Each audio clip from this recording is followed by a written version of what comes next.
Hello दोस्तों, स्वागत है आप सभी का आज के एक नए एपिसोड में। किंग तूतनखामेन जिनकी मम्मी आज दुनिया के सामने मौजूद है। आज से 3000 साल पहले ये मकबरा बहुत ज्यादा चीजों को माइंड में रखकर बनाया गया था ताकि इसमें रखी चीजों को ये अच्छे से प्रोटेक्ट कर सके।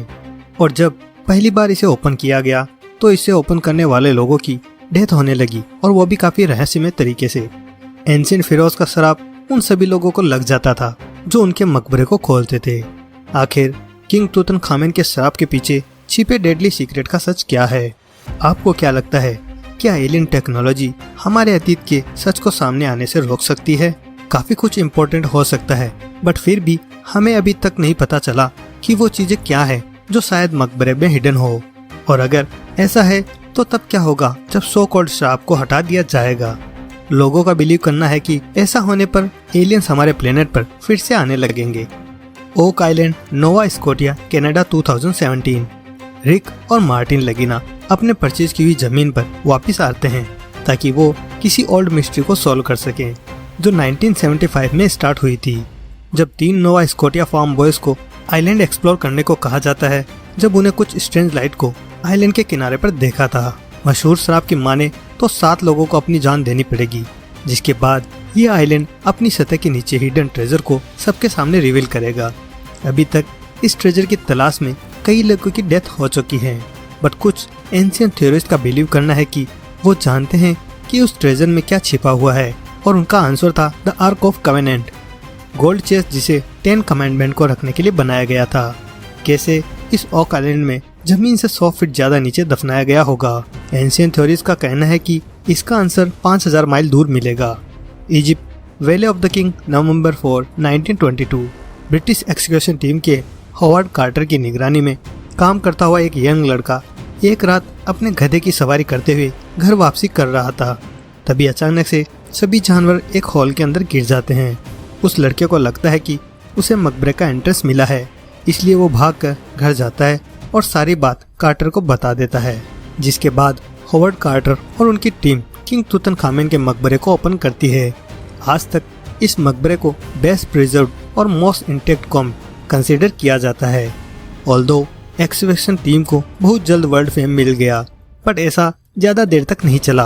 हालांकि कई western ancient stories of curse को रियल नहीं मानते, बट किंग तूतनखामेन के मकबरे को ओपन करने के बाद काफी अजीब चीजें होने लगती है। 7 लोगों की डेथ किसी कब्र की ओपनिंग पर जो ओक आइलैंड से रिलेटेड सुनने को मिलता है। क्या वैसा ही कोई श्राप किंग तूतनखामेन की टॉम से भी जुड़ा हुआ है? क्या ऐसा पॉसिबल है कि किंग तूतन की कब्र को खोलते हुए कोई एक्स्ट्रा टेरेस्ट्रियल टेक्नोलॉजी एक्टिवेट हो गई थी? थ्योरिस्ट का कहना है यस, और अभी तक के मिले एविडेंस एक सो कॉल्ड मैजिक ब्रिक की ओर इशारा करते हैं जो किंग तूत के मकबरे से मिला था। थ्योरिस्ट का सजेस्ट करना है कि ये मैजिक ब्रिक एलियन टेक्नोलॉजी से कनेक्टेड हो सकता है। परहैप्स किंग तूतन की कब्र को एग्जामिन करने पर हमें उस पाए गए 5th मैजिक ब्रिक के बारे में पता चल सकता है। 22 सितंबर 1926 हॉवर्ड कार्टर और उनकी टीम ने किंग तूत की कब्र में 5th एक्सकैवेशन सीजन स्टार्ट कर दिया था। उनके इस बार काम का फोकस था ट्रेजरी या फिर बिरियल चेम्बर को ज्यादा से ज्यादा अंदर तक खुदाई करना। जब वे लोग चेम्बर के अंदर जाते हैं तो जो चीज उन्हें फर्स्ट टाइम दिखा देती है उसे सो कॉल्ड मैजिक ब्रिक कहा गया था, जो एक्चुअली में सोचने की बात है कि आखिर किंग तूतनखामेन की कब्र में ये 5th मैजिक ब्रिक को क्यों रखा गया था, क्योंकि बाकी सभी फेरोज की कब्र में से मिले श्रापित मैजिक ब्रिक की संख्या केवल 4 रही है। बट किंग तूतन की कब्र में एक एक्स्ट्रा मैजिक ब्रिक कैसे पाया गया? 28 सितंबर 2015 ब्रिटिश इजिप्टोलॉजिस्ट निकोलस रीव्स एक रिमार्केबल डिस्कवरी करते हैं। जब वो किंग तूतन के मकबरे की हाई रेजोल्यूशन स्कैन को एग्जामिन कर रहे थे तो उन्हें उस चैम्बर में कुछ हिडन कैविटीज यानी कि छिपे रास्तों के क्लूज मिले थे। जो कुछ भी इन सीक्रेट चैम्बर में है या होगा उसके बारे में हमेशा से डिबेट किया जाता रहा है, बट कुछ रिसर्चर बिलीव करते हैं कि उस चैम्बर में इजिप्ट के मोस्ट कंट्रोवर्शियल फेरोज अखनातन की मम्मी होगी, जिसे किंग तूतनखामेन का फादर माना जाता है।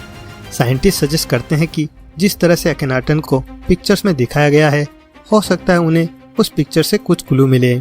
जब अखनातन की डेथ हुई तो उनके दुश्मनों ने उनकी लेगेसी को हर तरह से डिस्ट्रॉय करने की कोशिश की थी, क्योंकि उन्होंने इस कब्र को पूरी तरह से डिस्ट्रॉय कर दिया था।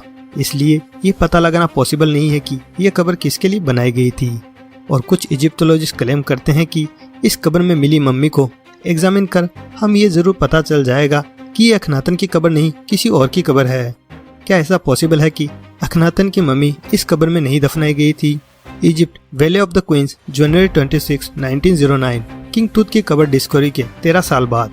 आर्टिस्ट और प्लेराइट जोसेफ लिंडन स्मिथ और Egyptologist Arthur Weigall Howard Carter की टीम का एक थिएटर पीस प्ले करते हैं, जिसमें उन्होंने स्टोरी ऑफ कर्स को फेरो अखनातन की स्टोरी दिखाने की कोशिश करी है। कर्स के अकॉर्डिंग अखनातन पूरे वर्ल्ड में कहीं नहीं जा सकते थे और वो एक घोस्ट की तरह पूरी अर्थ पर घूमते रहेंगे।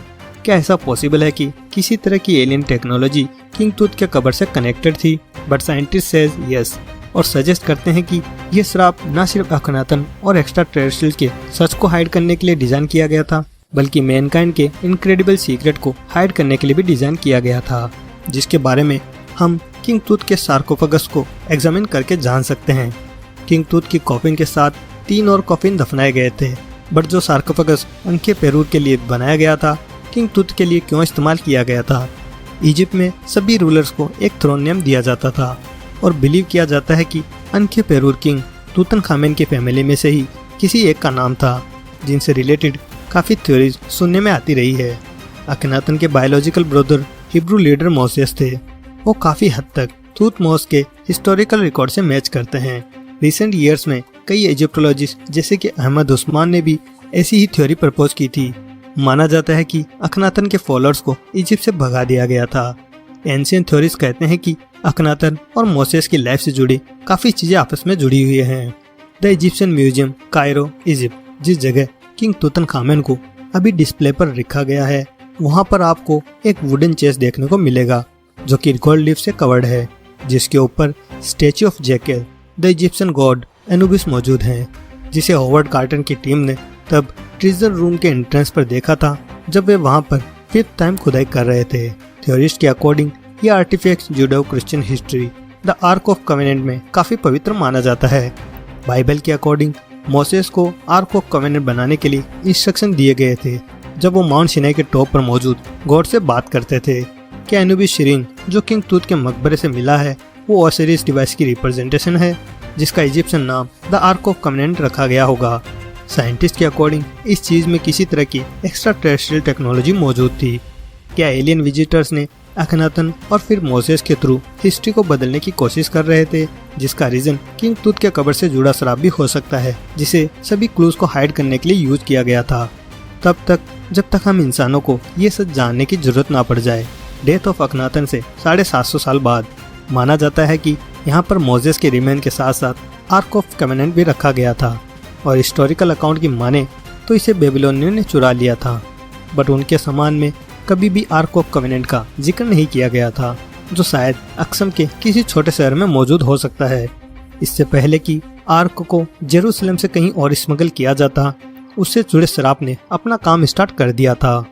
पेरिस, फ्रांस, 18 मार्च 1314। रिसर्चर का बिलीव करना है कि जब आर्क ऑफ कवेनेंट को फ्रांस लाया गया, टेम्पलर जिनका नाम था हेनरी सिंक्लेयर, जो आर्क को नोवा स्कॉटिया ले गए।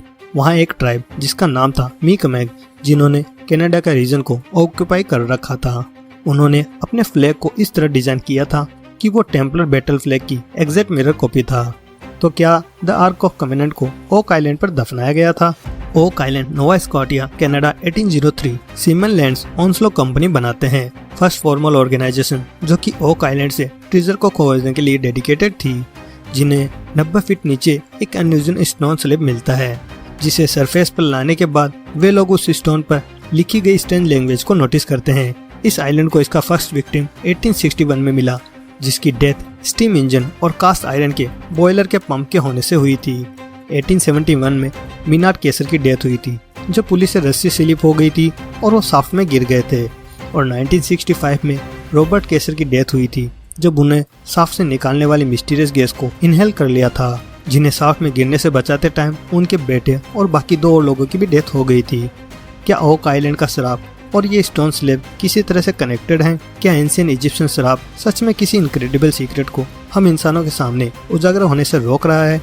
लोगों का बिलीव करना है कि इसकी एविडेंस हमें नोवा स्कॉटिया में 160 फीट नीचे मिल सकता है, और किसकी कब्र 7 लोगों की लाइफ का सेक्रीफाइस चाहती है, इससे पहले कि वो अपने सीक्रेट को सबके सामने रिवील कर सकें। तो दोस्तों, ये था आज का वीडियो। आई होप कि आपको वीडियो अच्छा लगा होगा। अगर हाँ तो इस वीडियो को लाइक करें, शेयर करें इसे अपने फ्रेंड्स और फैमिलीज के साथ में। अगर आप हमारे चैनल पर पहली बार आए हैं तो चैनल को जरूर सब्सक्राइब करें और साथ ही साथ बेल आइकन को भी दबा दें ताकि आपको मेरे अगले आने वाले वीडियो की नोटिफिकेशन मिल सके। तो चलो यार, आज के लिए बस इतना ही। मिलते हैं अगले वीडियो में कुछ नए मिस्टीरियस फैक्ट्स के साथ। तब तक के लिए बाय।